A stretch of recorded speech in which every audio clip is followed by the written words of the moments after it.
ನಮಸ್ಕಾರ ಸ್ನೇಹಿತರೆ, welcome to ಮಾನ್ಯಗೌಡ್ forms. So ಇವತ್ತು ನಮ್ಮ ತೋಟಕ್ಕೆ ಬಂದಿದ್ದೀನಿ.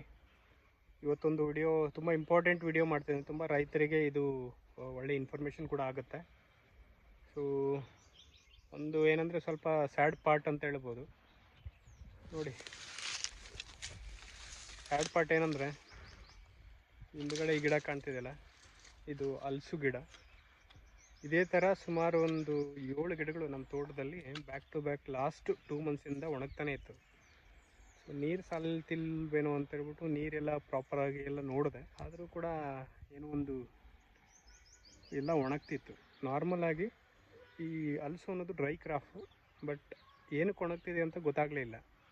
ಸೊ ಫೈನಲಾಗಿ ಅದನ್ನು ಐಡೆಂಟಿಫೈ ಮಾಡಿದೆ. ಬನ್ನಿ ನೋಡೋಣ.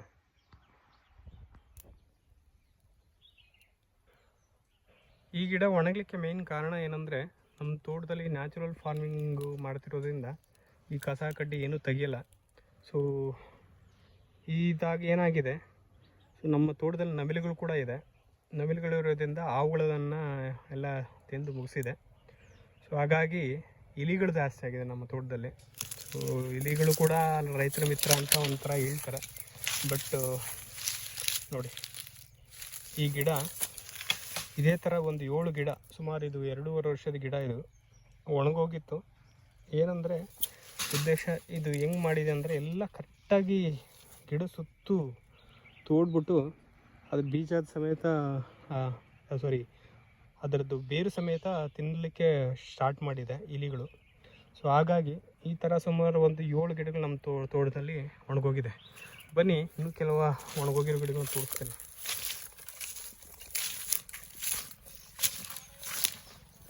ನೋಡಿ, ಇಲ್ಲೊಂದು ಗಿಡ ಒಣಗೋಗಿದೆ ಆಯಿತಾ. ಅಲ್ಲಿ ಆ ಸಾಲಲ್ಲಿ ಇಲ್ಲಿ ಸರಿಯಾಗಿ ಒಂದು ಗಿಡ ಒಣಗೋಗಿದೆ.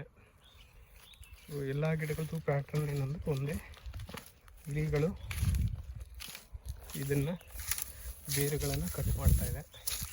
ಸೊ ಆಗಿಂದ ಈ ಗಿಡಗಳನ್ನು ಎಲ್ಲ ಒಣಗೋಗ್ತಾ ಇದೆ.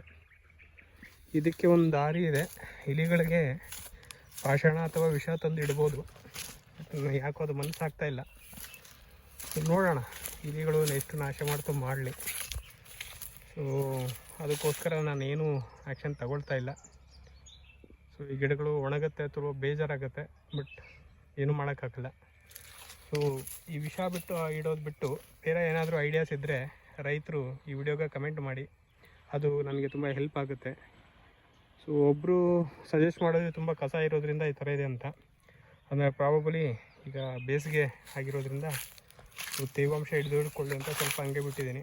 ಮೋಸ್ಟ್ಲಿ 1 ಮಂತ್ ಒಳಗಡೆ ಎಲ್ಲ ಕ್ಲೀನ್ ಮಾಡಿಸ್ತೇನೆ ಇದೆಲ್ಲ. ಸೊ ಆಗ ಕಡಿಮೆ ಆಗ್ಬೋದೇನೋ. ಇನ್ನೂ ಏನಾದರೂ ನಿಮಗೆ ಐಡಿಯಾ ಇದ್ದರೆ ದಯವಿಟ್ಟು ಈ ವಿಡಿಯೋಗೆ ಕಮೆಂಟ್ ಮಾಡೋ ಮುಖಾಂತರ ತಿಳಿಸಿ. Thank you.